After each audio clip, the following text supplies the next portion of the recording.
कि शिव आज हमें दर्शन देंगे और रात भर जागते रहो, शिव का मंत्र जपते रहो। जी। ऐसा विश्वास था। बोले परमात्मा कौन सा मुझे खाने को दे देगा, वो कौन सा मेरे रोजगार को बढ़ा देगा, मैं हाथों पैरों से काम करूंगा तो मुझे मिलेगा। तो आप ये बताओ, जिस मुसलमान ने, जिस नवयुवक ने या किसी बुजुर्ग मुस्लिम ने कुरान ना देखी हो, ना पढ़ी हो, तो वो काहे का मुस्लिम है? जी गुरु जी। तो गुरु जी, जो गरुड़ पुराण में बातें लिखी गई हैं कि मरने के बाद एक आत्मा के साथ क्या क्या होता है, क्या वे सब सच है? बिल्कुल सच हैं, और वो उन लोगों के बारे में उन्होंने लिखा है जो पाप आत्माएं होती हैं। गुरु जी, क्या सनातन धर्म में ऐसे लोग हैं जिन्हें पार ब्रह्म परमेश्वर के साक्षात्कार हुए हैं? हाँ, हमारे सनातन धर्म में 12 आचार्य और एक मद्योपान नाम के ऋषि थे। उनको भेजा गया कृष्ण के रूप में कि तुम वेद धर्म का प्रचार करो, और उन्होंने किया। लेकिन लोग वेद को तो मानते नहीं। गीता पढ़ने वाले भी ना जी। वेद को नहीं मानते। नमस्कार। आज हमारे साथ हैं सतपुरुष बाबा फुलसंदे वाले, और हम अपनी आध्यात्मिक जिज्ञासाओं का समाधान करेंगे गुरुदेव के साथ। प्रणाम गुरुदेव। मेरा पहला प्रश्न है, अजगर करे ना चाकरी, पंछी करे ना काम, जैसे वाक्य हमें क्या प्रेरणा देते हैं? एक तो सच्चा, तेरा नाम सच्चा, पार ब्रह्म परमेश्वर के नाम से और स्मरण से हम अपनी बात प्रारंभ करते हैं। ये वाक्य महान संत मलुक दास जी का है, और वो कह रहे हैं, अजगर करे ना चाकरी, पंछी करे ना काम, दास मलुक का यूं कहें सबके दाता राम। बहुत से लोग इस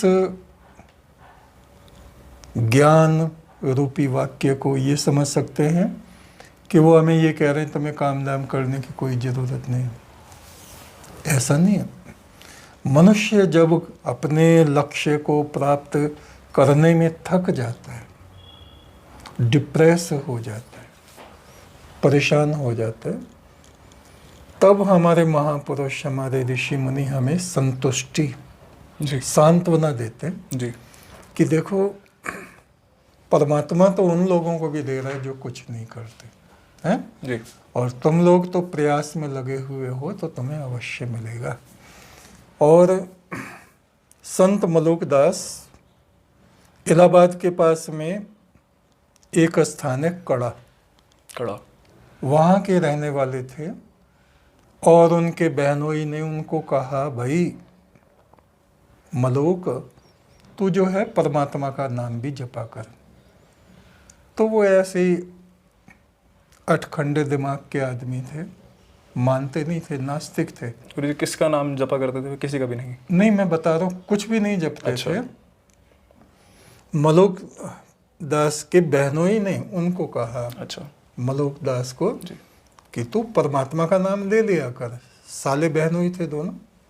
बोले परमात्मा कौन सा मुझे खाने को दे देगा, वो कौन सा मेरे रोजगार को बढ़ा देगा, मैं हाथों पैरों से काम करूँगा तो मुझे मिलेगा। बोले नहीं, कि सबको देने वाला तो वही है। ऐसा उसके बहनोई ने कहा। बोले पहले मैं आजमाइश कर लूँ इस बात की। बोले कर लो। तो एक दिन किसी को बताए बिना जंगल में वो चले गए मलुक दास, और एक पेड़ पे चढ़ के बैठ गए कि यहाँ आज मुझे कौन खाना देगा। अच्छा। परमात्मा अगर यहाँ मुझे खाना दे देगा जी तो मैं मान लूँगा इस बात को कि हाँ, वो सबको पाल रहा है, जी सबको भोजन वो ही दे रहा है। और जबकि हमारे ऋषि क्या कहते हैं, सैल पत्थर में जंत उपाया, ताका रिजक आगे कर धरया, मेरे माधव जी सत्संगत मिले सो तरया। परमात्मा ने पत्थर के अंदर एक कीड़ा बनाया और उसके अंदर उसका रिजक यानी अन्न रखा है। एक कीड़े को भी वो भूलता नहीं है, तो इंसान को कैसे भूलेगा। वो पेड़ पे जाके बैठ गए और देखने लगे आज शाम तक कौन मुझको यहाँ खिलाता है। दुबक के बैठ गए ऊपर। अब वहाँ एक बारात आई, उनके पास में भोजन भी था, और तभी डाकुओं ने हमला कर दिया बारात पे। वे लोग छोड़ छाड़ के भाग गए। अब वहाँ भोजन भी था उनके पास में, उनको है? भोजन मिल गया। भोजन था वहाँ पे, तो डाकुओं ने सोचा भोजन कर लो। एक ने कहा रुको, इसमें जहर ना मिला दिया हो इन लोगों ने, तो कि पहले किसी कुत्ते को, जानवर को देखो, उसको खिला के देखेंगे, अगर वो ठीक रहता तो हम खाएंगे। तो एक की नज़र ऊपर गई, अरे एक आदमी ये ऊपर बैठा, इसको नीचे बुलाओ। नीचे बुलाया, बोले खा। बोले मैं तो नहीं खाऊंगा। बोले देख ये है लठ, अगर तू नहीं खाएगा तो तेरी पिटाई करेंगे, खा और खा और खा। पूरा उसको खिला दिया है जी। बाद में फिर उन लोगों ने खाया तो उसकी संतुष्टि हो गई कि वाकई में मैं मानता हूँ अजगर करे ना चाकरी। अजगर किसी की नौकरी करने नहीं जाता, जी। पंछी करे ना काम। पंछी अपना रिजक कमाने के लिए नहीं जाता।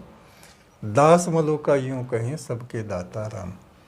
तो अपने बहनों से आके कहा कि भाई मैं जरूर परमात्मा का नाम लूंगा। फिर एक घटना और उनके साथ हुई। जी। वो कंबलों का व्यापार करते थे, खत्री परिवार से थे, और कंबल खरीदते थे और बेचते थे कुछ लाभ पे, परसेंटेज।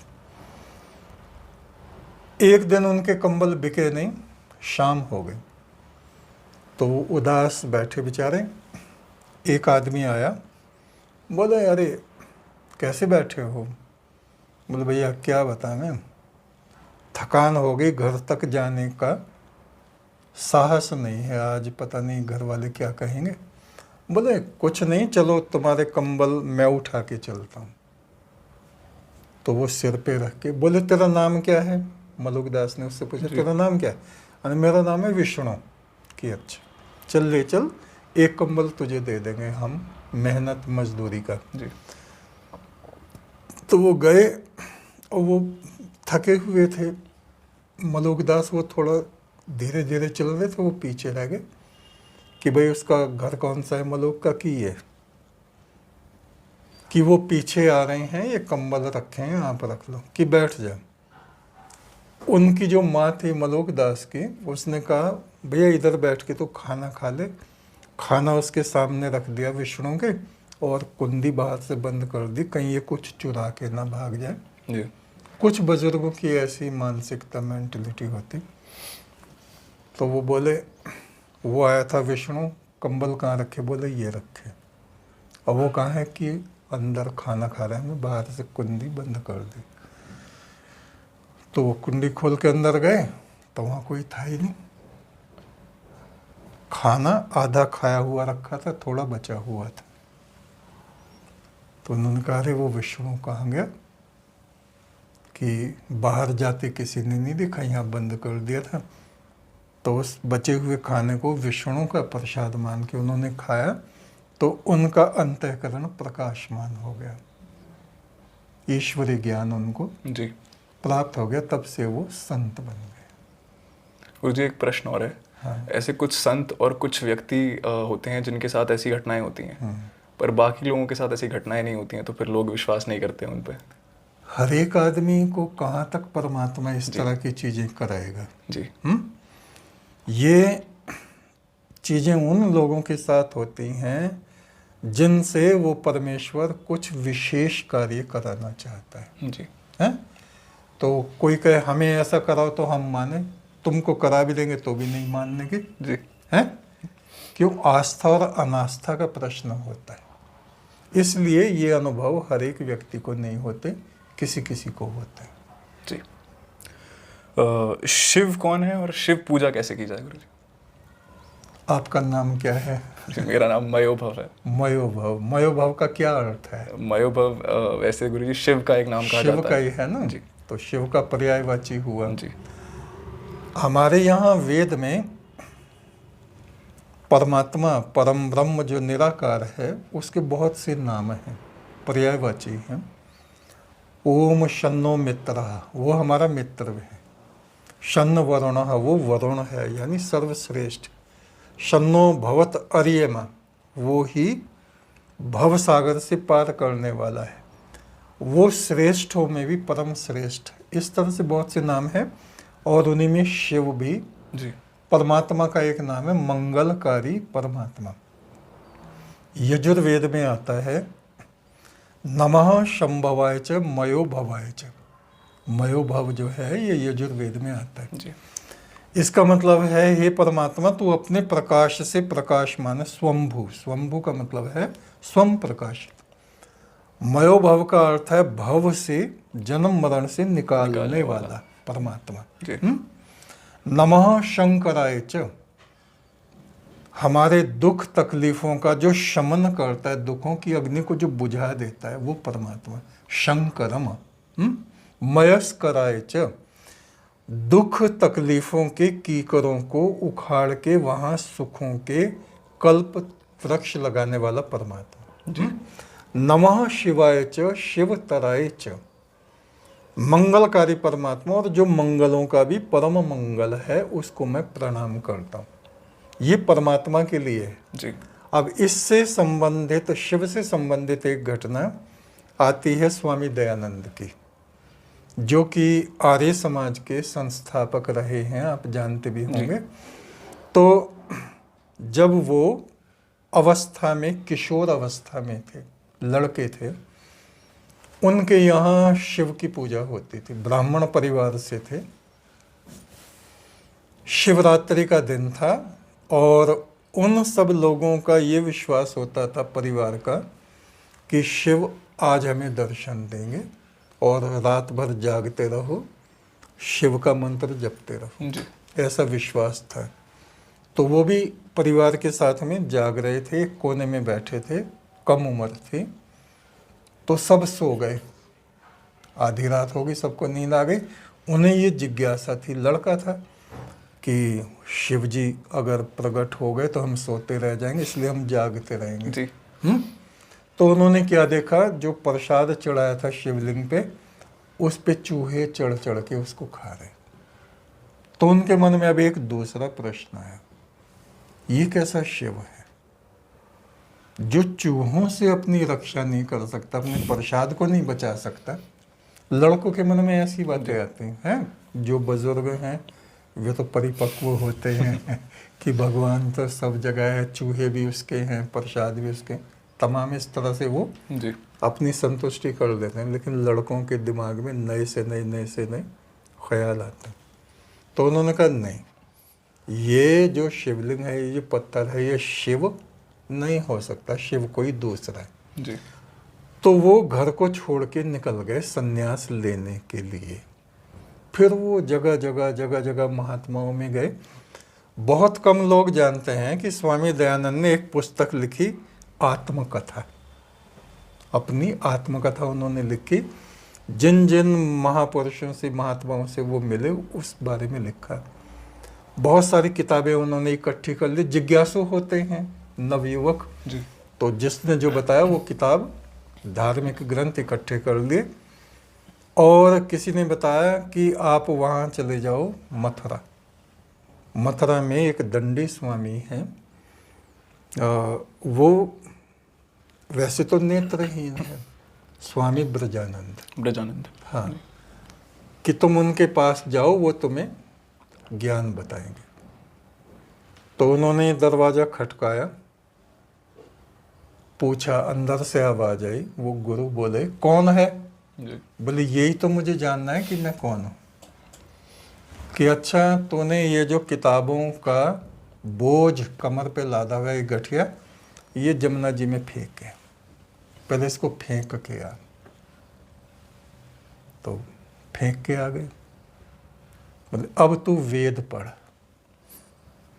वेद हैं, आप जानते हैं वेद कितने होते हैं? जी गुरु जी, कितने? 4 वेद होते हैं। हाँ, क्या क्या नाम है? गुरु जी, ऋग्वेद, सामवेद, यजुर्वेद और अथर्ववेद। हाँ, ख़ास तौर से हमारे विद्यार्थी नहीं जानते और टीचर्स हैं उन्होंने भी नहीं पढ़े। हमारे बहुत से आश्रम में, भारतवर्ष में किसी आश्रम में आपको मिलेंगे वेद, आर्य समाज में है, उसके अलावा कहीं भी वेद नहीं मिलेंगे। गुरु जी, जब तक बच्चों की पढ़ाई में, स्कूल में नहीं पढ़ाया जाएगा तब तक जिज्ञासा से ही कोई पढ़ सकता है, क्योंकि पता ही नहीं होता। हाँ, पता नहीं होता। कृष्ण महाराज के समय तक बहुत गुरुकुल होते थे, हैं आज भी गुरुकुल जी हमारे देश में, लेकिन उनकी हालत बहुत दयनीय है।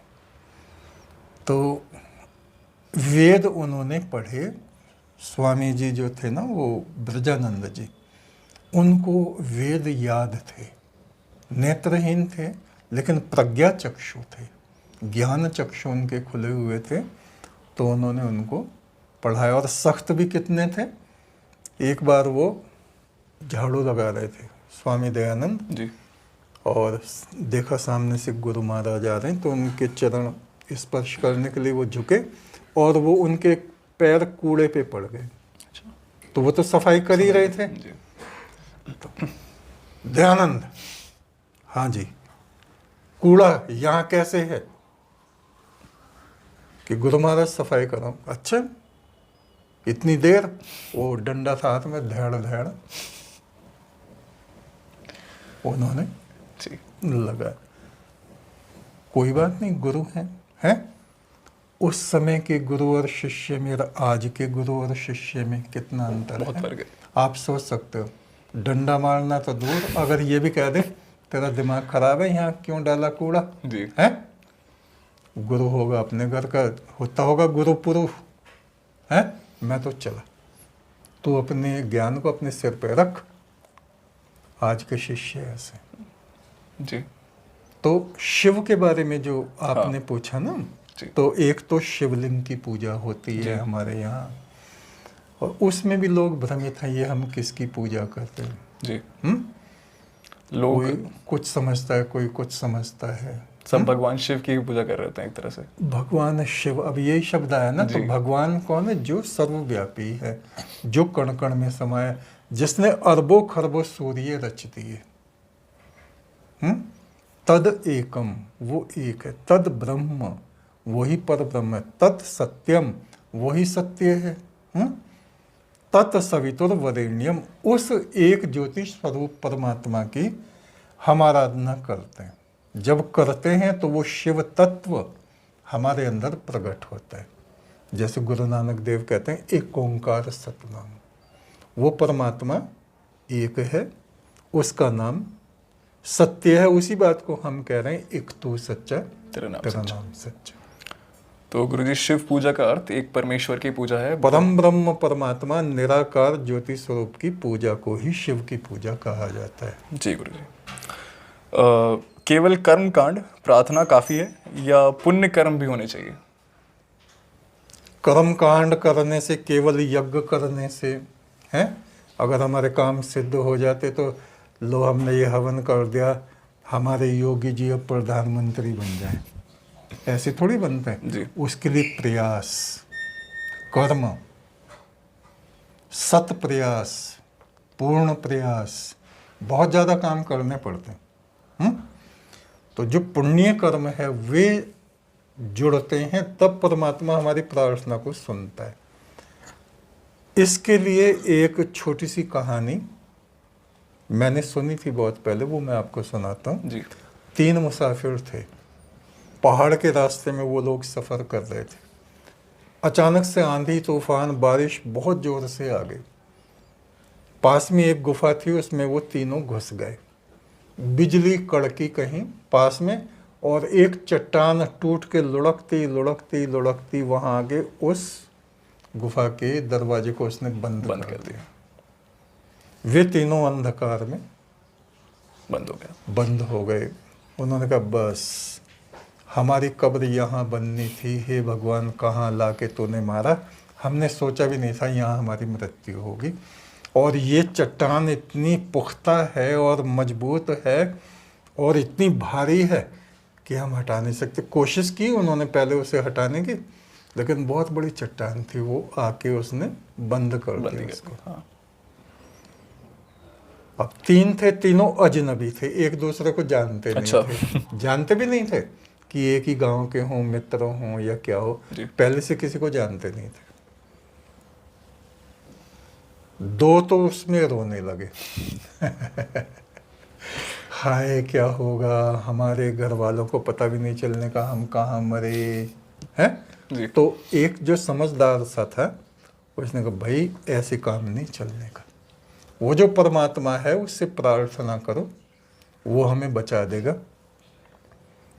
लेकिन प्रार्थना, केवल प्रार्थना ही कुछ नहीं होती। बोलो आज तक तुमने प्रार्थना करी? बोले हम तो जानते ही नहीं प्रार्थना होती कैसे है, हमारे सामने ये अवसर ही नहीं आया कि हम प्रार्थना करें। बोले अच्छा, कि प्रार्थना के साथ कोई अपना पुण्य कर्म भी बताओ जो जीवन में तुमने किया हो, तो परमात्मा सुनेगा कि भैया पहले तू ही बता। जी। उसने कहा देखो, मैं एक किसान के यहाँ काम करता हूँ, मजदूर हूँ, और पूरा दिन मुझे किसान के यहाँ लग जाता है, अपने घर लौटते लौटते रात हो जाती है। एक दिन किसान के यहाँ मेहमान आए हुए थे तो मुझे थोड़ा ज़्यादा टाइम लग गया, और मैं घर आया, मुझे दूध निकालना होता था गाय भैंस का, और मेरे बूढ़े माता पिता थे, मेरी पत्नी भी थी, मेरे बच्चे भी थे। तो सबसे पहले मैं वो दूध अपने माता पिता को देता था। उस दिन भी मैंने यही किया, ले जाके दूध माँ बाप के पास रखा, लेकिन वो सो गए थे। मैं उस दूध को लेके खड़ा रहा, मेरा एक बच्चा आया और बार बार दूध मांगे। मैंने कहा नहीं, जा पहले ये पी लें, उसके बाद में तुझे दूंगा। उनकी आंखें खुली, सुबह हो गई। सुबह को उन्होंने देखा, अरे तू कब से खड़ा है, कब आया? कि मैं तो उस समय आ गया था। और बच्चा भी वहीं सो गया था वो। तो उनके हृदय से एक दुआ निकली माँ बाप के। माँ ने कहा बेटा, भगवान तुझ पे कभी कोई विपत्ति ना लावे, अगर कहीं तो मुसीबत में फंस गया तो वो तेरी मदद करे।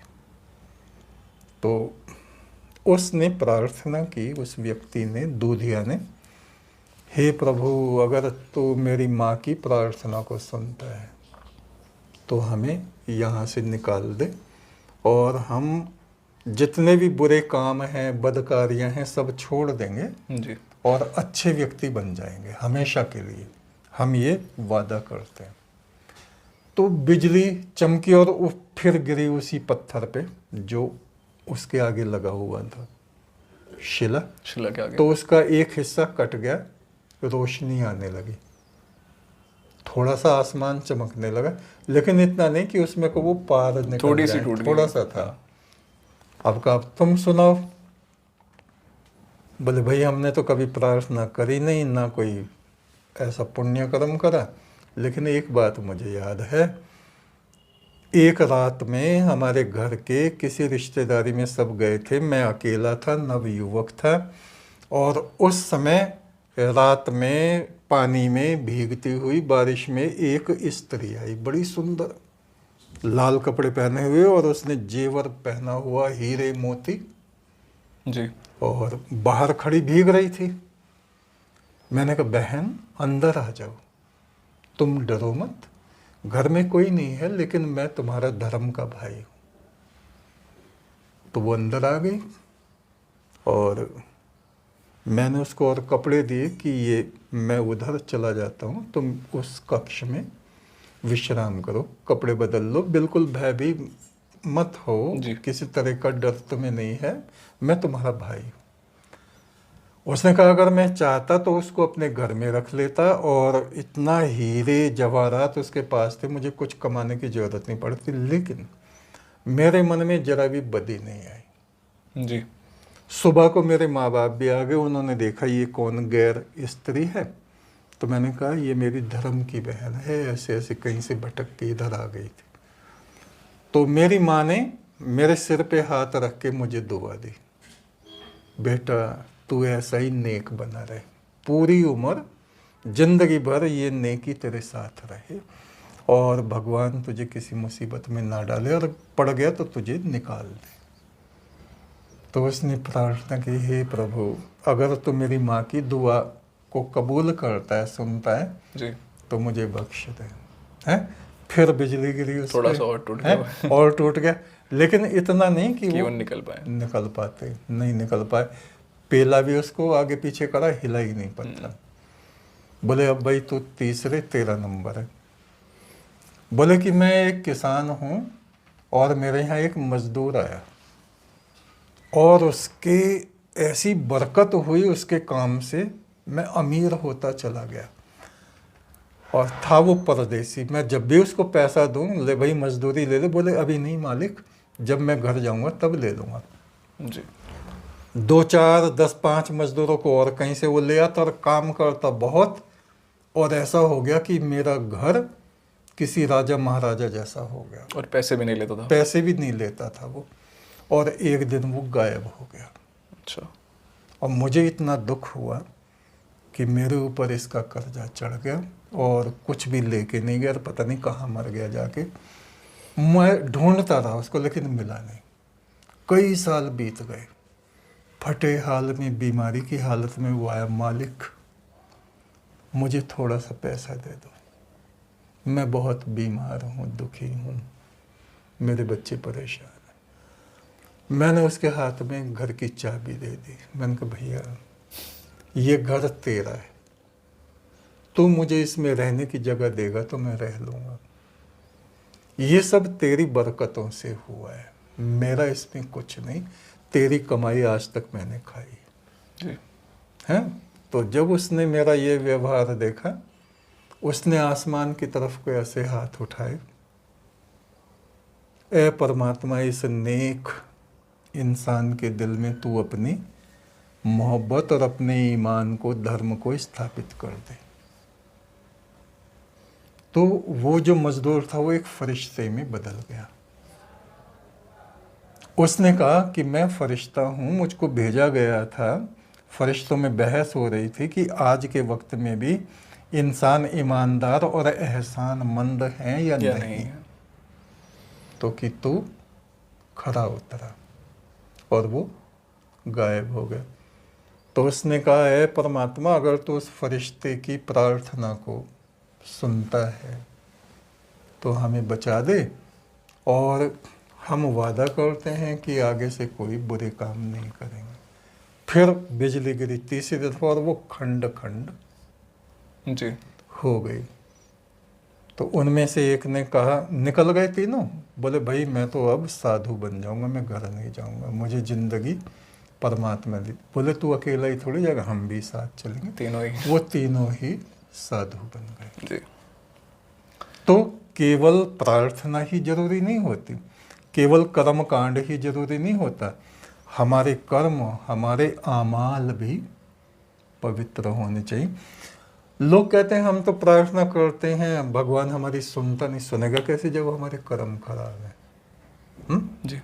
हमारे कर्म जब अच्छे हो जाएंगे और हम प्रार्थना करेंगे, कृपा कहते हैं ना, कृपा नहीं करता, पहले करो फिर प्राप्ति होगी। जी। क्र माने पहले सत्कर्म करो, बाद में प्राप्ति होगी इसकी। गुरुजी, जब हम पुण्य कर्मों की बात करते हैं तो बात पाप कर्मों की भी आती है। और अभी महाकुंभ में पूरा भारत के सभी लोग गए हैं अपने अपने पाप कर्मों को धोने। तो क्या ऐसे स्नान करने से पाप धुल जाते हैं? हमारे यहाँ एक दृष्टांत दिया जाता है। जी। गंगा के नहाने से जो पापी नर तरते, जी। मछली क्यों नहीं तरती जिसका गंगा में ही घर है। तिरेंगे वही जिनके हृदय में हर है, परमात्मा है, सच्चाई है। ये जो महाकुंभ हुआ है ये तो एक अमृत उत्सव है हमारे भारतवर्ष का। जी। और सनातन धर्म का एक गौरव है, और इसका श्रेय हमारे योगी जी को जाता, आदित्यनाथ जी को। जी। और एक अवसर हम लोगों को मिला कि उस आध्यात्मिक यज्ञ में हम लोग शामिल हों, और जब वहां तक गए हैं तो स्नान भी करेंगे है। जी। एक बार गंगा जी से किसी ने पूछा, लोग अपने पाप तुमको दे जाते हैं, तुम्हारा क्या हाल होता होगा। बोले मैं तो ये पापों को बहा के समुद्र को दे देती हूँ। समुद्र से पूछा तुम कैसे इतने बोझ को ग्रहण करते हो। जी। बोले मुझसे तो बादल ले जाते हैं आकाश में। बादलों से पूछा तुम क्या करते हो। बोले हम तो उनके पापों को ढूंढ ढूंढ के उन्हीं के घर में जाके बरसा देते हैं। जी। तो जो हमारे कर्म होते हैं अच्छे या बुरे, जी। उसका फल तो हमें जरूर मिलता है। जी गुरु जी। गुरु जी, मंत्र हमारा जो है, एक तू सच्चा तेरा नाम सच्चा, इससे क्या सिद्ध होता है और ये आपने कहाँ से पाया? ये मंत्र वेद सम्मत है। इसकी वैदिक व्याख्या है। जैसे गुरु नानक है वो भी वेदी थे। जी वेदी उसको कहते हैं जो वेद को मानने वाला होता है। उनका पूरा परिवार वेदी कहा जाता है। वेदी, फिर द्विवेदी, हम्म, जो दो वेदों को जानने वाले होते हैं। त्रिवेदी जो तीन वेदों के ज्ञाता होते हैं। चतुर्वेदी चतुर्वेदी, जो चारों चारों वेदों के जी जानने वाले होते हैं। तो हमारे वेद कहते हैं एको देवः, वो ईश्वर एक है। जी आदिदेव परमात्मा जो सबको देता रहता है। एक, तू सच्चा। बहुत से लोग बहस करते हैं, हम मनुष्य को आप कहते हैं, तुम कहते हैं, तो आप परमात्मा को तू तू क्यों कह कैसे? रहे हैं? जी नहीं कहना चाहिए, ऐसा नहीं है। एक वचन के लिए संस्कृत में त्वम कहा जाता है। त्वम अग्ने भद्रम करिष्यसि। जी त्वम माने तू। हम्म और वो एक है। शन्नो मित्र, वो हमारा परम मित्र है। तो उससे हमारा कोई पर्दा नहीं, वो हमारे सामने है, हम उसके सामने हैं। तो ये मतलब प्रेम का एक कहना चाहिए पूर्णता और एक उदाहरण है। कि हम तू तू तू कहते बोले हैं जी। उसको। और आप वेद में देखिए, वेद अगर आपने पढ़ा हो, मेरे ख्याल से नहीं पढ़ा नहीं होगा गुरु जी, है। मैंने वेद नहीं पढ़े। हाँ, तो सब नवयुवकों को जरूर वेद पढ़ना चाहिए। जी जिन्होंने वेद नहीं पढ़ा उनको हम अनपढ़ बोलते हैं। जी चाहे आपने पीएचडी कर ली है, कुछ भी कर लिया है, जॉब कर रहे हैं जी या सर्चिंग में है, जैसे भी है, वेद को ना पढ़ने वाला ही मनुष्य अनपढ़ कहा जाता है। हम्म? वेद कहता है वो एक है, वो सत्य है। यस्य नाम महद्यशः, उसका नाम ही महान है। उसके नाम को जपने वाले उस प्रभु तक पहुंच जाते हैं, उसमें एकाकार हो जाते हैं, उनका उद्धार हो जाता है, वे मोक्ष को प्राप्त हो जाते हैं। अच्छा, हमें प्राप्त कहाँ से हुआ? मृत्यु के देवता भगवान यम हमें 19 वर्ष की अवस्था में, जब हम विद्यार्थी थे, तो हमें परलोक में ले गए, शरीर से निकाला। शरीर डेड, जी मृत्यु। अच्छा हाँ, तो मृत्यु कैसे होती है उसका अनुभव भी हमको हुआ। आत्मा शरीर से बाहर आई, हमने देखा ये मृत्युदेव खड़े हैं, हमने उनको प्रणाम किया। वो हमें परलोक में दूसरी दुनिया में ले गए, दिखाया ये सितारे हैं, ये सूर्य, सूर्य के अंदर गए, वहां भी सृष्टि है, वहां भी दिव्य पुरुष हैं, दिव्य आत्माएं हैं। ये स्वर्ग है, ये नरक है। बहुत से कहते हैं कहीं स्वर्ग नरक नहीं है, कुछ नहीं। जरा सी जुबान लगती, जब हम जानते नहीं तो कह दो कुछ नहीं। अजी जी कहाँ है, अजी हमें दिखाओ। हमारे पास कोई दूरबीन थोड़ी रखी जो दिखा देंगे। जी लेकिन कितने ही लोगों को इसके अनुभव हुए हैं। बहुत से लोगों पे हमने रिसर्च की है, उनके वीडियो बनाए हैं, 100 से अधिक लोगों के, जो मर गए और दूसरी दुनिया में गए और फिर वापस आ गए और अभी वो जीवित हैं। वो अपनी सारी बातें बताते हैं, हमें नरक दिखाया, हमें स्वर्ग दिखाया, हमें ये दिखाया। तो ये सत्य है। भगवान यम ने हमको देवताओं से मिलवाया, ब्रह्मा जी से मिलवाया, देवी सरस्वती से मिलवाया, और नारायण विष्णु से मिलवाया, महादेव शिव से मिलवाया, और पैगंबरों से भी हमें मिलवाया। अच्छा हाँ, जो आदम अलैहिस्सलाम से लेके और पैगंबर मोहम्मद तक से हमें मिलवाया। जी पंखों वाले फरिश्तों से भी हमें मिलवाया।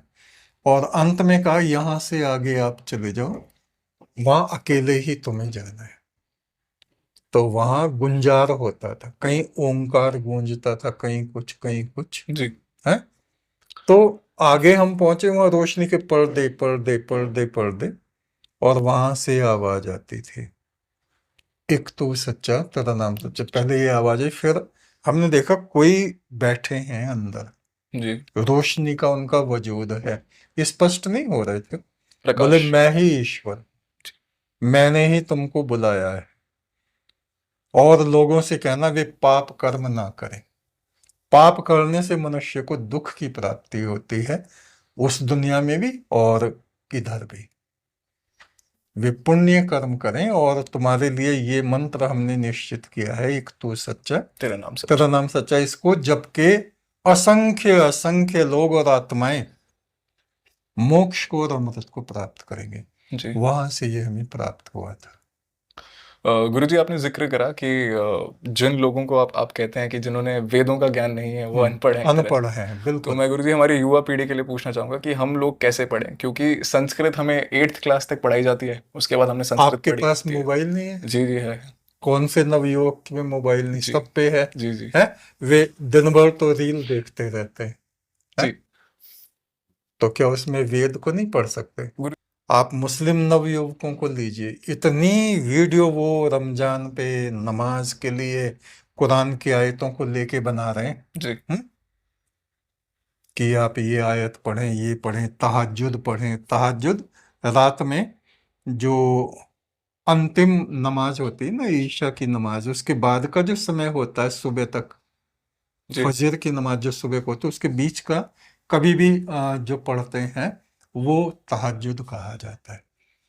तो उनको शुरू से कुरान की शिक्षा दी जाती है। जी और हमारे यहाँ सनातन धर्म में आंख से ये दिखाया भी नहीं जाता, टीचर ये क्लास में नहीं दिखाते कि ये वेद है, उन्होंने खुद अपने जीवन में नहीं देखा। जी।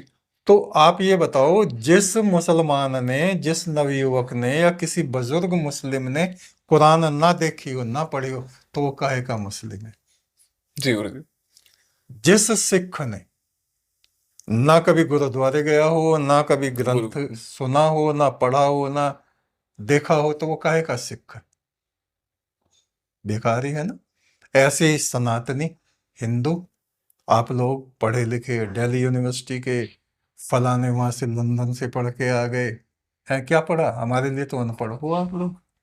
तो गुरुजी ये कहाँ पे पढ़ सकते हैं, क्योंकि ये नेट पे आप पढ़ नेट सकते पे तो गुरुजी कोई किसी तरह ट्रांसलेट कर देता है, कोई किसी तरह हैं। ट्रांसलेट। हमने खुद आपने करे हैं। अपनी आवाज में ना जी। ऑडियो डाले हुए हैं चारों वेदों के। यूट्यूब पे है गुरुजी वो? हाँ, यूट्यूब पे हैं। तो उनको आप ऋग्वेद पढ़ना है तो एक तू सच्चा तेरा नाम सच्चा ऋग्वेद। और ऋग्वेद ऐसे लिखें तो वो आ जाएगा। जी। गुरुजी, आपने बताया कि आप अपना शरीर छोड़ के यम के साथ हाँ तो आपने स्वर्ग भी देखा और नरक भी देखा। हाँ। तो गुरुजी जो गरुड़ पुराण में बातें लिखी गई हैं हम्म, कि मरने के बाद एक आत्मा के साथ क्या क्या होता है, क्या वे सब सच है? बिल्कुल सच हैं। और वो उन लोगों के बारे में उन्होंने लिखा है जो पाप आत्माएं होती हैं। 3 तरह की आत्माएं हैं। जी एक तो जो पाप आत्माएं हैं, जिन्होंने अपने जीवन में पुण्य कर्म नहीं किए, तो वे तो सीधे नरक में जाते हैं। जी एक वे हैं जिन्होंने उपकार के काम किए, यहाँ पे दूसरों की मदद की है, वे स्वर्ग में जाते हैं। तीसरे जिनको ना स्वर्ग चाहिए ना कुछ चाहिए है, केवल परमेश्वर चाहिए, जी वे उस पर ब्रह्म में चले जाते हैं, वो मुक्त आत्माएं होती हैं। जी गुरुजी। गुरुजी, क्या सनातन धर्म में ऐसे लोग हैं जिन्हें पार ब्रह्म परमेश्वर के साक्षात्कार हुए हैं? हाँ, हमारे सनातन धर्म में 12 आचार्य, जी 12 तो रजिस्टर्ड जी हैं जिनको परम ब्रह्म के दर्शन हुए हैं, और उन्होंने उस पे व्याख्यान दिए हैं, आत्मा पे और परमात्मा पे, जी उसको देखने के बाद। जैसे पैगंबरों में आपके आदम अलैहिस्सलाम हुए। आदम तो कहते हैं परमात्मा के साथ ही रहते थे स्वर्ग में। जी और उसके बाद में पैगंबर मूसा हुए हैं। मिस्र में जो पहाड़ है कोहे तूर, वहां पे उनको परमात्मा के प्रकाश का दर्शन हुआ। जी और उनके बाद में दाऊद हुए हैं और सुलेमान हुए, उनको दर्शन हुआ। और हमारे गुरु नानक हुए जी हैं, उनको वो स्नान करने गए थे काली बेई में, एक नदी है छोटी सी, और उसमें वो उन्होंने डुबकी लगाई, पता नहीं कहाँ चले गए, 2-3 दिन बाद आए अच्छा। तो उन्होंने बताया मुझको निरंकार परमात्मा के दरबार में ले जाया गया था। जी और पैगंबर मोहम्मद हैं, उनको भी ले गए थे। तो बहुत लोग हैं ऐसे ही। हमारे सनातन धर्म में 12 आचार्य ऐसे हुए। पहले ब्रह्मा। जी ब्रह्मा वेद के मुख्य प्रवक्ता माने जाते हैं। उनकी अंतरात्मा में परब्रह्म प्रकट हुआ, उनके सामने प्रकट हुआ और फिर उन्होंने वेदों वेदों को की प्रकट रचना। किया जी है। दूसरे आचार्य हुए हैं शिव। शिव जो शिव से। कैलाशपति सांप वाले देवता, जी जिनका वास्तविक नाम है विशालाक्ष, बड़ी बड़ी आंखों वाले, ये विशालाक्ष जी है। और वो अग्निश्वात के पुत्र कहे जाते हैं, धरदेव के पुत्र कहे जाते हैं, जो वसुओं में प्रथम वसु हैं, उनके पुत्र हैं वो जी हैं। और उन्होंने अपने पुत्र कार्तिक स्वामी को और जाने कितने लोगों को आत्मा का और परमात्मा का ज्ञान दिए। वो कहते हैं स एव ज्योति श्याम ज्योति, वो परमात्मा ज्योतियों की भी ज्योति है। स एव परमेश्वर, वही परमेश्वर है। स एव ही परम ब्रह्म, वही पर ब्रह्म है। तद ब्रह्मा हमना संशय, ये मैं, मेरी आत्मा। और कार्तिक को कह रहे हैं तेरे भीतर जो ये आत्मा है ये पर ब्रह्म का ही प्रकाश है, इस बात को भूलना नहीं। जी तो वो हुए हैं। तीसरे हैं यम, मृत्युदेव यम, वैवस्वत यम, विवस्वान के पुत्र हैं। जी यमराज के पिता विवस्वान, विवस्वान के पिता कश्यप, कश्यप के पिता मरीचि, मरीचि के पिता ब्रह्मा। और ब्रह्मा पर ब्रह्म से उत्पन्न हुए। जी तो यमराज जी ने नचिकेता को आत्मा का ज्ञान दिया और वो पुस्तक है कठोपनिषद, जिसमें आप पढ़ सकते हो। जी है ये कृष्ण यजुर्वेद का एक हिस्सा है। तो ये आचार्य हुए। जी। और एक स्वंभु मनु हुए। स्वंभु मनु, जो कि मनुष्यों के पिता कहे जाते हैं। ये 4 तो देवता हुए। जी अब 4 ऋषि हैं। उनमें प्रथम है सनकादिक ऋषि, ब्रह्मा के पुत्र। अच्छा। 4 छोटे छोटे ऋषि, वो एक ही माने जाते हैं चारों। जी दूसरे हैं नारद। नारद भी ब्रह्मा के पुत्र हैं, उनको भी ईश्वर का ज्ञान हुआ, साक्षात्कार है। और तीसरे हैं कपिल मुनि, कपिल मुनि हैं। और चौथे एक ऋषि हैं, और एक और ध्यान ऋषि हैं। आएगा तो जी, जी, जी। मैं बताऊंगा। और 4 राजा हुए। 4 राजाओं में एक राजा जनक, जी एक भीष्म, एक राजा प्रहलाद, एक प्रहलाद के पौत्र बलि, ये हुए। जी तो इनको ईश्वर का साक्षात्कार हुआ। इन्होंने ईश्वर के दर्शन किए और उसकी व्याख्या, उसका ज्ञान लोगों को प्रदान किया। गुरुजी, क्या किसी आम इंसान को ईश्वर के साक्षात्कार हो सकते हैं? आम तो कोई है ही नहीं, सब खास ही हैं। क्यों नहीं हो सकते? जी। अगर उसके लिए प्रयास करें तो जी। कोई भी भारतवासी प्रधानमंत्री बन सकता है या नहीं? जी। उसके योग्य होना चाहिए। जी। एक बार हमारे एक साथी थे, उन्होंने कहा आप किसी नीचे दर्जे यानी निम्न जाति के व्यक्ति को ब्रह्मा क्यों नहीं बनाते? मैंने कहा ले आओ। जी। ले आओ जिसको 4 वेद जिसने पढ़े हों। जी। है, चाहे कोई कंजर हो, आप उसको ले आओ, लेकिन उसमें इतनी योग्यता होनी चाहिए जी। कि वो सभी विद्यार्थियों को और जानकारों को कोई भी प्रश्न 4 वेदों में से अगर करता है तो उसको संतुष्ट कर सके। उसी को तो ब्रह्मा बनाएंगे। जी। आप यूनिवर्सिटी का डिपार्टमेंट का डीन हर एक को थोड़ी बना देंगे। जी। जी। हेड ऑफ डिपार्टमेंट तो ऐसा होना चाहिए जो योग्यता रखता हो। तो ये योग्यता के ऊपर निर्भर करता है और वो हमें गेन करना पड़ता है उसको।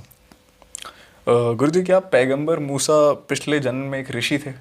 हाँ, हमारे यहाँ बहुत से लोग हैं जो तत्वज्ञानी, उनको बोलते हैं कि वो अथर्व ऋषि की आत्मा थी। अथर्व ऋषि जो हमारे यहाँ अथर्व वेद है ना, उसको ब्रह्म वेद कहा जाता है। जी।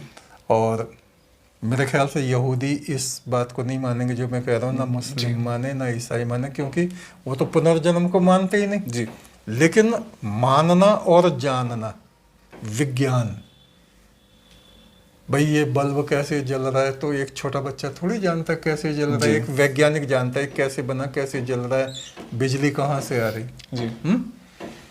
तो वो सारी चीजें, वेद की व्याख्या ही सारे पैगंबरों ने की है। जी। शुरू से आखिर तक 1,24,000 पैगंबर हुए, उन्हीं में पैगंबर मूसा हुए। उनकी एक प्रार्थना मुझको बहुत अच्छी लगती है मूसा की। हम लोग गए भी थे वहाँ मिस्र में, उनके पहाड़ पे जहाँ उनको परमात्मा का दर्शन हुआ था। जी। और वहाँ भी हमने वो प्रार्थना पढ़ी थी, रब्बिश रहली सदरी वयस्सरली अमरी वहलो लकलतम मिन लिसानी यफ़क़हू क़ौली, उसी भाषा में है। तो वो कहते हैं, हे मेरे पालनहार, हे मेरे परमात्मा, मेरे सीने को खोल दे जिससे तेरी रोशनी मेरे भीतर आ सके। मेरे काम जो मुझे बहुत मुश्किल दिखाई पड़ रहे हैं उन्हें तू आसान कर दे। जी। मेरी जुबान जो तेरी व्याख्या नहीं कर पा रही, मैं समर्थ नहीं। कोई भी व्यक्ति परमात्मा को कहने में, उसका वर्णन करने में समर्थ नहीं होता। जी। तो वो प्रार्थना कर रहे हैं, मेरी जुबान में जो गांठें गिरह लग गई हैं उनको तो खोल दे, यफ़क़हू क़ौली, जिससे मेरे वचनों को लोग सुन लें और उन्हें स्वीकार कर लें। जी। तो वो अथर्वा ऋषि थे, ऐसा हम लोग भी मानते हैं। और जो पुनर्जन्म को मानने वाले वैज्ञानिक हैं, ये विज्ञान है, अंधविश्वास नहीं है। जो नहीं मानते उनसे बहस करने की जरूरत ही नहीं है, जी।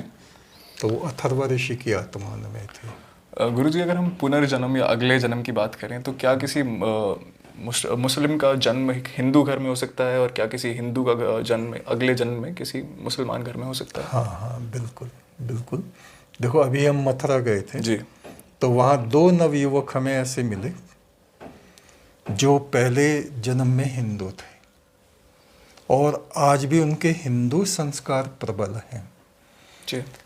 तो एक का नाम तो आसिफ खान रखा, लेकिन वो अपने को आसिफ नहीं बोलता, वो उसने अपना नाम आशीष रख लिया है। अच्छा। और वो नोएडा में काम करता है। जी। नवयुवक है। एक दूसरा है, उसका नाम रिजवान या कुछ ऐसा था, लेकिन उसने वो अपना नाम चेंज करके राजवीर सिंह रख लिया है। जी। क्यों? क्योंकि पिछले जन्म में वो हिंदू था। उन्हें याद है अपने पिछले जन्म? पूरा याद है, हमने यूट्यूब पे उनका वो डाला है। जी। एक हरियाणा में एक गांव है, वहाँ एक बुजुर्ग हैं 80-85 साल के। उन्होंने बताया, मैं पिछले जन्म में मुसलमान था, अपने पिता के साथ हज करने गया था, और पानी के जहाज से लोग जाते होंगे उस समय जी। कि हमारा जहाज डूब गया था। अच्छा। पहले ना उन्होंने बताया, मेरा पहला नाम फतेह अली था, आज उनका नाम फतेह सिंह है। फतेह सिंह। और वो हिंदू परिवार में है। जी। तो ये तो होता है, पहले वो हिंदू थे अब मुस्लिम हो गए, पहले मुस्लिम थे अब हिंदू हो गए। परमात्मा कहीं भी भेज सकता है।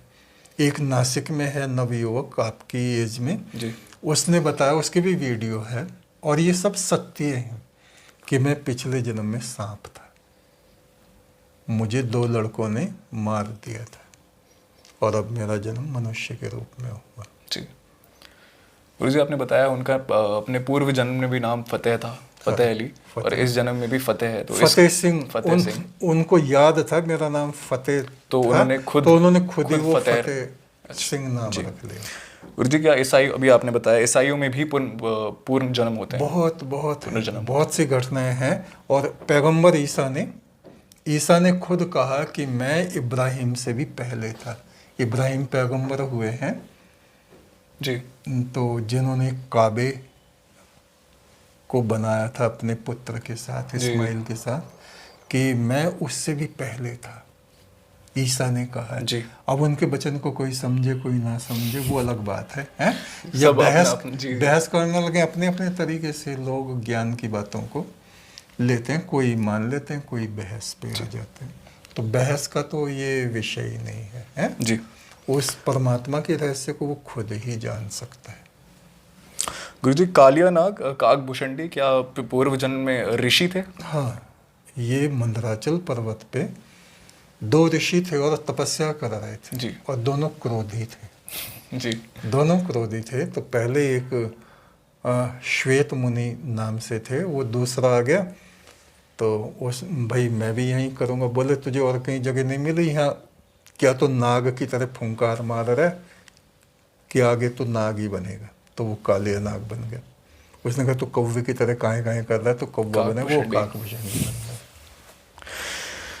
गुरुजी, स्वामी दयानंद सरस्वती, कृष्णदत्त ब्रह्मचारी और कृष्ण महाराज का भी कोई पूर्व जन्म था? हाँ, देखिए कृष्णदत्त ब्रह्मचारी बरनावे में हुए हैं, बरनावे। अभी हाल फिलहाल में ही जी। वो वहाँ हुए हैं। अब तो उनका शरीर छूट गया है। और वो त्रेता युग में श्रृंगी ऋषि थे। श्रृंगी ऋषि वो थे जिन्होंने महाराजा दशरथ को पुत्रेष्ठ यज्ञ कराया था। और उनको वो सारे दृश्य, वो सारी घटनाएं याद थी जो उस समय में त्रेता युग में हुआ था। शिव भी उस समय में मौजूद थे कि शिव ने ये वचन कहे, उन्होंने ये कहे, उन्होंने ये कहे। और उन्होंने ही बताया कि मैं ऋषि मंडल में जब जाता था तो मैं देखता था कि एक अटूटी नाम के ऋषि थे। अटूटी वही स्वामी दयानंद बने जी। और एक मद्योपान नाम के ऋषि थे, उनको भेजा गया कृष्ण के रूप में कि तुम वेद धर्म का प्रचार करो। और उन्होंने किया। लेकिन लोग वेद को तो मानते नहीं। गीता पढ़ने वाले भी ना जी वेद को नहीं मानते। वो भगवान कृष्ण की पूजा वो करते कृष्ण जी की पूजा करते हैं। और कृष्ण क्या कह रहे हैं जी? 18वें अध्याय के 61-62 श्लोक में वो क्या कहते हैं कृष्ण महाराज? ईश्वरः सर्वभूतानां हृदयदेशे अर्जुन तिष्ठति। ईश्वर जो है वो हरेक हृदय में निवास करता है, स्थित है। भ्राम्यन् सर्वभूतानि यंत्ररूढ़ानि मायया। वो परमात्मा अपनी माया से सब जीवों को उनके कर्मों के अनुसार, अपनी मर्जी से नहीं जी, उनके कर्मों के अनुसार ऊपर नीचे तरह तरह की जोन में भ्रमण कराता रहता, घुमाता रहता है। और अगले श्लोक में कह रहे हैं तमेव शरणम गच्छ सर्वभावेन भारत। हे भारत, हे अर्जुन, तो सब प्रकार से उस परमेश्वर की शरण में जा। स्पष्ट है जी। लेकिन मानते नहीं लोग, उन्हीं की पूजा है उन्हीं को ईश्वर मानते हैं। और जबकि उनका जन्म भी हुआ और उनकी मृत्यु भी होगी बाण लगने से। जी। ईश्वर ऐसा नहीं कि वो जन्म लेता और मरता भी हो, है जी। जिसने अरबों खरबों सूर्य बना दिए हैं, सूरज चांद जिसने बनाए हैं, तो वो परमात्मा कोई छोटी मोटी हस्ती थोड़ी है। जी जी जी। तो वो कह रहे हैं तो उस परमात्मा की शरण में जा।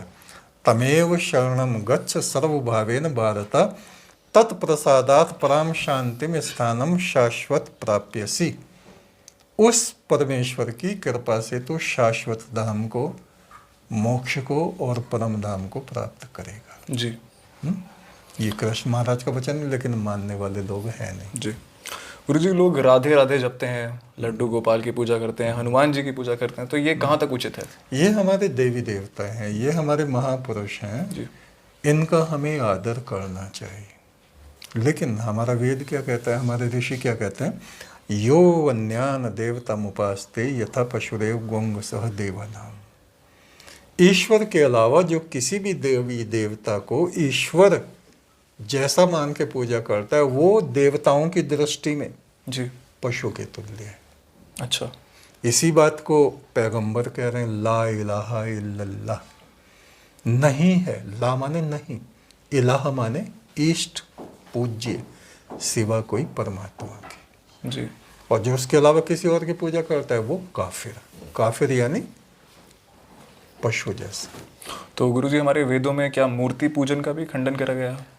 बात खंडन मंडन की नहीं है, बात आप किसी भी मूर्ति को ले लो तो वो किसी मनुष्य तो रहे होंगे ना किसी युग में, जिसकी आँख है, नाक है, कान है, हाथ है, पैर हैं। जी। और अगर हम शिवलिंग की बात करें गुरुजी, तो शिवलिंग भी ऐसा ही है। भाई परमात्मा को आप जरा से उसमें मकान में बंद कर सकते हो? नहीं। तो जी। तो आप किसी और की पूजा कर रहे, परमात्मा की नहीं कर रहे हैं? जी। उस प्रभु की बनाई हुई जो मूर्त है वो क्या है? वो मनुष्य है, पशु पक्षी ये सब सारा संसार उसका बनाया हुआ है। इनका आदर कीजिए। हम बैल को तो देवता मान रहे हैं, जी। कुत्ते को भैरव देवता मान रहे हैं, चील को हम गरुड़ देवता मान रहे हैं, और मनुष्यों का तिरस्कार कर रहे हैं। तू शूद्र है, तू ऐसा है, तू नीच है, तू छू मत दिए है। जी। और बड़े बड़े महात्मा इन चीज़ों का प्रचार करते हैं, ये गलत है। ये इंसानियत से गिरी हुई बातें हैं। इसीलिए हमारे भारत का पतन हुआ और हमारे सनातन धर्म का पतन हुआ है। हम सब उस ईश्वर की संतान हैं, हम देव पुत्र हैं, आर्य पुत्र हैं। आर्य परमात्मा को कहा गया, देव परमात्मा को कहा गया। जी। तो हर एक व्यक्ति को हमें आदर देना चाहिए। गुरुजी, हमने सुना है कि विदुर जी का भी पुनर्जन्म हुआ, तो इस पे आप क्या कहेंगे? हमारे यहाँ बिजनौर में, जी, बिजनौर के पास ही एक कस्बा है मंडावर। जी। वहाँ थे मांडव ऋषि। मांडव ऋषि। उन ऋषि के नाम पे उस कस्बे का नाम मंडावर पड़ा। तो उनको क्या हुआ, सूली पे लटका दिया चोरों के साथ। अच्छा। जबकि वो चोर नहीं थे। जी। धोखे से राजा ने, गलतफहमी में। अब वो मर के उनकी आत्मा परलोक में गई। तो यमराज और चित्रगुप्त सबसे पहले लेखा जोखा देखते हैं। अब वो वहाँ क्रोधित हो गए ऋषि। यमराज, तूने मुझे किस कारण से सूली पे चढ़वाया? जी। है? तो वो घबरा भी गए यमराज, ऋषि हैं, कोई श्राप ना दे दें। तो बोले, तुमने 8 साल की उम्र में एक टिड्डी को सुई से बींध दिया। अरे। बोले 8 साल का बच्चा क्या जानता है? जी। पहले तो तुम 8, 10, 12 साल तक के बच्चों के ये अपराध क्षमा करो। जी। उन्हें तुम ज्ञानी मत समझो। दूसरी बात, मैं तुम्हें श्राप देता हूँ। जब तुम मनुष्य का जन्म लोगे पृथ्वी पे जाके, और जब धर्माचरण करोगे, है, तब तुम्हें पता चलेगा मनुष्य के शरीर में धर्माचरण करना कितना कठिन होता है। यहाँ तो तुम धर्मराज बने बैठे हो, जी, यमराज बने बैठे हो। यमराज किसको कहते हैं? जो सत्य, अहिंसा, ब्रह्मचर्य, एस्ते का पालन करता है। जी। योग के जो 10 नियम है ना, उनमें जो परफेक्ट व्यक्ति होता है, यम नियम, जी, उस यम के नाम से उनका नाम यमराज पड़ा है। तो उन्होंने उसको, उनका श्राप शिरोधार्य कर लिया, और वो फिर विदुर के रूप में यमराज जी हमारे बिजनौर में, जी, हम लोगों को, हमारी भूमि को धन्य करने के लिए वो वहाँ प्रकट हुए। और विदुर नीति आप पढ़ें, हैं? विदुर नीति का एक श्लोक मैं आपको बताता हूँ। उसका भावार्थ ये है कि देवगण डंडा लेके चरवाहों की तरह किसी की रक्षा नहीं करते। वे जिस मनुष्य का उद्भव चाहते हैं, जी, जिसकी उन्नति चाहते हैं, उसकी बुद्धि को धर्म में स्थित कर देते हैं, और जिसका विनाश चाहते हैं उसकी बुद्धि को वो पाप कर्मों में लगा देते हैं। गुरुजी, वे किसी का विनाश क्यों चाहेंगे? विनाश से मतलब क्या है? देवता किसको कहते हैं? देवता जो हमारी आंखें हैं, कान हैं, ये भी देवता ही कहलाते हैं, जी, जो हमें रास्ता दिखाते हैं, सुनने की शक्ति देते हैं। रामायण में इसका एक उदाहरण आता है, इंद्री द्वार झरोखे नाना, तह तह सुर बैठे कर थाना। इनकी जो शक्तियां हैं, जी, आंखें हैं, आंख की शक्ति खत्म हो जाए तो अंधे। जी, कान है, कान की शक्ति खत्म हो जाए तो बहरे।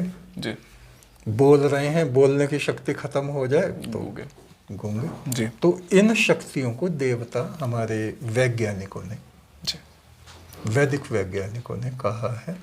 इंद्री द्वार झरोखे नाना, तह तह सुर बैठे कर थाना, आवत देखें विषय बयारी, ते हठी देही कपाट उगाड़ी। हमारी आँख, हमारे कान जब विषय भोग की बातों को देखते हैं, सुनते हैं, तो एकदम से दरवाजे खोल देते हैं और उसी में इन्वॉल्व हो जाते हैं। आदमी होता है, नहीं होता? जी, जी। आप YouTube पे कुछ ऐसी फिल्में देखो जिससे आपको गुस्सा आ जाए, या ऐसी चीज़ें देखो कि आपका मन जो है दूसरी चीज़ों में इन्वॉल्व हो जाए, तो ये कौन कराता है? हमारी इंद्रियां तो इंद्रियां। कराती हैं। जी। उसी को, इंद्रियों की शक्ति को देवता कहा। इनके 3 रूप कहे गए, सतोगुणी, रजोगुणी, तमोगुणी। तमोगुणी। जब हमारी इंद्रियां पवित्र होती हैं तो ये हमें परमात्मा की तरफ ले जाती हैं। जब रजोगुणी होती हैं तो हमें भोग विलास में डुबा देती हैं। जब तमोगुणी होती हैं तो क्रोध, लड़ाई, झगड़ा, विनाश में लगा देती हैं। तीनों चीज संसार में चलती रहती हैं। जी गुरुजी, आज हमने गुरुदेव से बहुत ज्ञान प्राप्त करा है और इसी के साथ आज के एपिसोड को यहीं ख़त्म करते हैं। आप हमारे चैनल एक तू सच्चा तेरा नाम सच्चा को सब्सक्राइब करिए और आपसे अगले पार्ट में हमारी भेंट होगी। धन्यवाद।